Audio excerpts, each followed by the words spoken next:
ভোটের দিন ঘোষণার পর তৃণমূল ছাড়লেন সাসপেন্ডেড তৃণমূল নেতা আরাবুল ইসলাম। তিনি বলছেন, আজ থেকে আমি তৃণমূল কংগ্রেস ত্যাগ করলাম, নতুন জীবন শুরু করছি।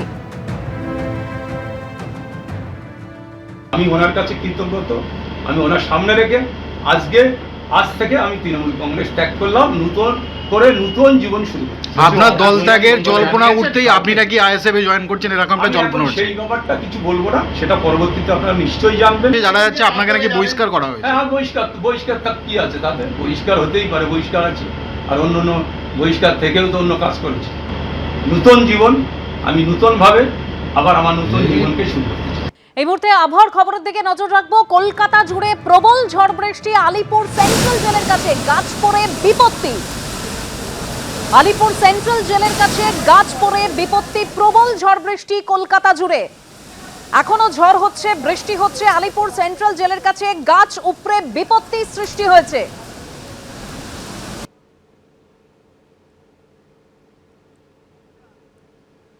সরাসরি কি পরিস্থিতি আমরা জানবো। সত্যজিৎ বৈদ্য রয়েছেন আমাদের সঙ্গে। সত্যজিৎ,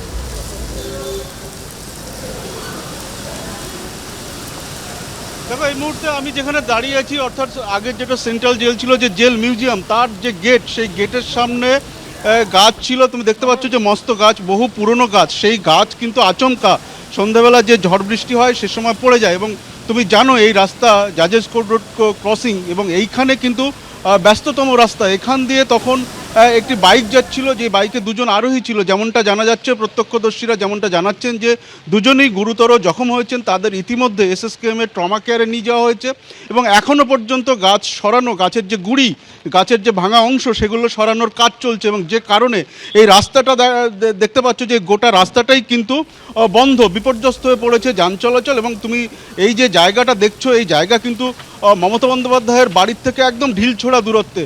অর্থাৎ একদিকে যেমন ব্যস্ততম রাস্তা, তেমনি অন্যদিকে কিন্তু পুরোপুরি যান চলাচল বন্ধ। দক্ষিণের একটা অংশ, অর্থাৎ এখান থেকে হাজরা, এবং অন্যদিকে আলিপুর, এই যে রাস্তার সংযোগ, এই সংযোগকারী যে রাস্তা পুরোপুরি বন্ধ হয়ে রয়েছে। এবং এই মুহূর্তে তুমি দেখতে পাচ্ছ যে বিপর্যয় মোকাবিলা দলের সদস্যরা রয়েছেন, পাশাপাশি কলকাতা পুলিশের কর্মীরা রয়েছেন।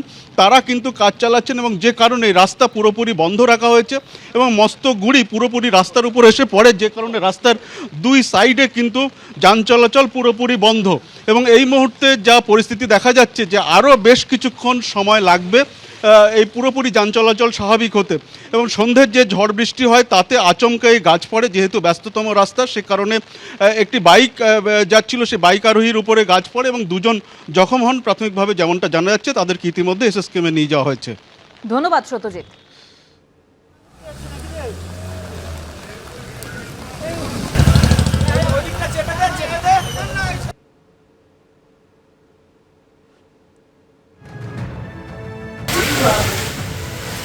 কলকাতা জুড়ে প্রবল ঝড় বৃষ্টি, একেবারে যে ছবি আপনারা পরপর দেখতে পাচ্ছেন। ইতিমধ্যে আলিপুর সেন্ট্রাল জেলের ছবিও রাখলাম, তার কাছে একটি গাছ পড়ে বিপত্তি সৃষ্টি হয়েছে।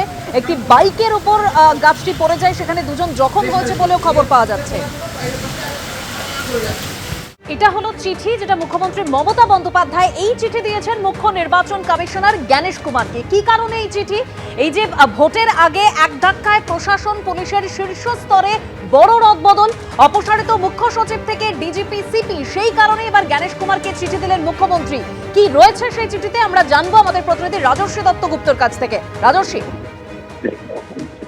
দেখো, মুখ্যমন্ত্রী মমতা বন্দ্যোপাধ্যায় জাতীয় নির্বাচন কমিশনার জ্ঞানেশ কুমারকে এই দুপাতার চিঠি দিয়েছেন, এবং এর প্রেক্ষাপট হচ্ছে গতকাল দিল্লিতে নির্বাচনের নির্ঘণ্ট ঘোষণার কয়েক ঘন্টার মধ্যে রাজ্যের মুখ্য সচিব, স্বরাষ্ট্র সচিব এবং আসবে রাজ্যের ডিজি, কলকাতা পুলিশের পুলিশ কমিশনার এবং রাজ্যের এডিজি আইন শৃঙ্খলা, পরপর পুলিশ এবং প্রশাসনের শীর্ষ 5 আধিকারিককে নির্বাচন কমিশন যেভাবে সরিয়ে দিয়েছে, এবং তার সঙ্গে নির্বাচন কমিশন অফিসারদের নাম সহ তালিকা পাঠিয়ে তাদেরকে অবিলম্বে নিয়োগ করার নির্দেশ দিয়েছে রাজ্যকে, সেই প্রেক্ষাপটেই কিন্তু জ্ঞানেশ কুমার জাতীয় নির্বাচন কমিশনার, তাকে এই চিঠি মুখ্যমন্ত্রী লিখেছেন।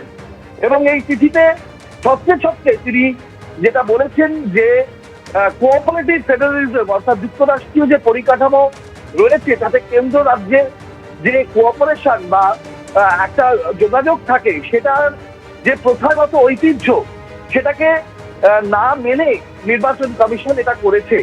এবং যেটা মুখ্যমন্ত্রী লিখেছেন যে যে কায়দায় গতকাল এবং আজ দুদিন নির্বাচন কমিশন রাজ্যের প্রশাসনিক এবং পুলিশ শীর্ষ আধিকারিকদের একের পর এক অপসারণ করেছে এবং রাজ্যের কাছ থেকে কোনো তালিকা না চেয়ে তারা নিজেরা অফিসারদের নামের তালিকা পাঠিয়ে তাদের নিয়োগ করতে বলেছে, সেটা কিন্তু কোনোভাবেই ঐতিহ্যের সঙ্গে এবং প্রথার সঙ্গে সাযুজ্য রাখে না।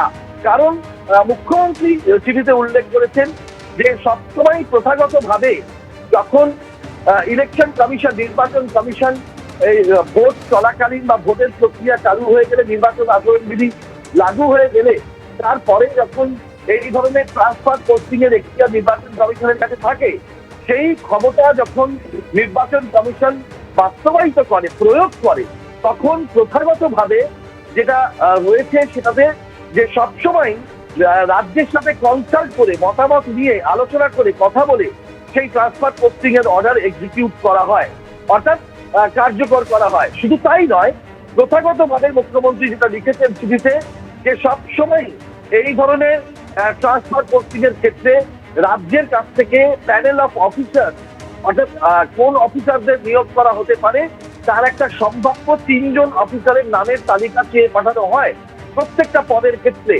এবং সেই তালিকা থেকেই একজন করে সেই পদে নিয়োগ করা হয়। সেটা নির্বাচন কমিশনের ইচ্ছাধীন যে তাকে তারা নিয়োগ করবেন, কিন্তু রাজ্যের দেওয়া অফিসারদের তালিকা থেকেই নিয়োগ করা হয়।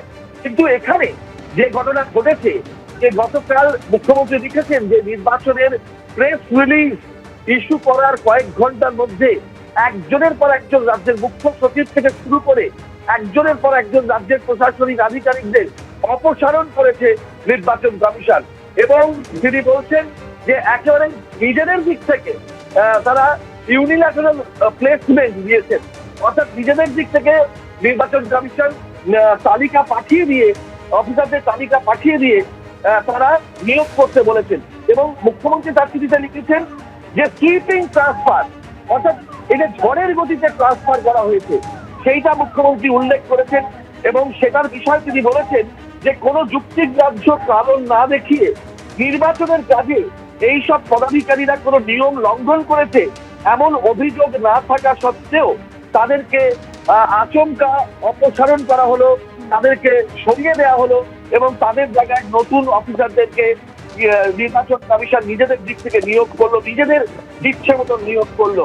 প্রশাসনিক প্রথা অনুযায়ী এই সবসময় ঐতিহাসিকভাবেও দেখা গিয়েছে যে নির্বাচন কমিশন রাজ্যের সঙ্গে কথা বলে এই কাজ করে এবং এই ব্যবস্থা গ্রহণের কতগুলো পদ্ধতি আছে এবং সেই পদ্ধতি মেনে রাজ্যের কাছ থেকে তালিকা নিয়ে আলোচনা করে এইটা করা হয়। কিন্তু যেটা মুখ্যমন্ত্রী লিখছেন চিঠিতে যে এইগুলো কোনোটাই করা হয়নি এবং যেভাবে এই একের পর এক প্রশাসনিক আধিকারিকদেরকে সরিয়ে দেওয়া হলো, যেটা গভীর উদ্বেগের এবং আশ্চর্যের বিষয়, সেটা গভীর উদ্বেগের এবং আশ্চর্যের বিষয় মুখ্যমন্ত্রী লিখেছেন।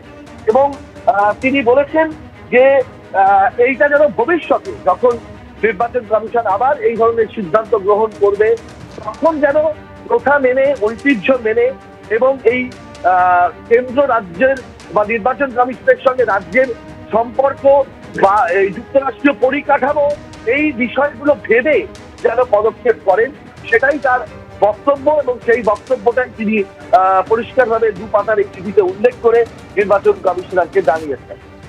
ধন্যবাদ রাজর্ষি। এবিপি আনন্দ, এগিয়ে থাকে, এগিয়ে রাখে।